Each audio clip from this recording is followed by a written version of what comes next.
Daniel with the Bicycle Transportation Alliance, and I'm here today to show you how to get that bike out of the shed and road ready in a few easy steps.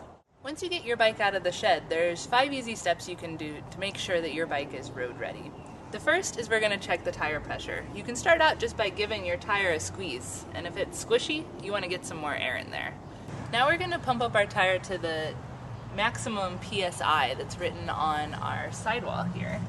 So your tire's probably going to be somewhere between a maximum of 50 and 100 PSI. This tire is 100, and this pump has a gauge on it which is going to let me know when I've reached that. If you don't have one of these at home, check with your neighborhood bike shop. They'll be happy to let you use theirs. So the next thing you're going to want to do is make sure that your brakes are working properly. So you can do this by squeezing your hand brakes, and they shouldn't reach all the way to your handlebars. There should still be an inch or two there. And then you want to pick up your bike and try to rock it backwards, and then you want to lean on the front and try to move it forwards, and it should stop in both those cases. If your brakes don't seem tight enough and you don't have experience tightening them yourself, your neighborhood bike shop can help you out easily. So if your bike has been in the shed for a while, your chain is probably a little bit dry and rusty. The first step is to just take a clean rag and pull your pedals backwards and run the chain through the rag, getting off any extra gunk or dirt. And next you want to take a bottle of bike-specific lubricant, give it a shake, and then you can drip it on your chain as you move your pedals backwards again.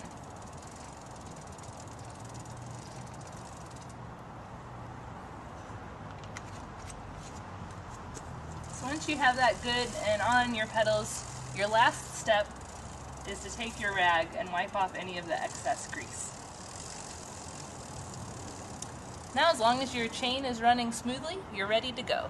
Now, the last thing we're going to check is our seat height.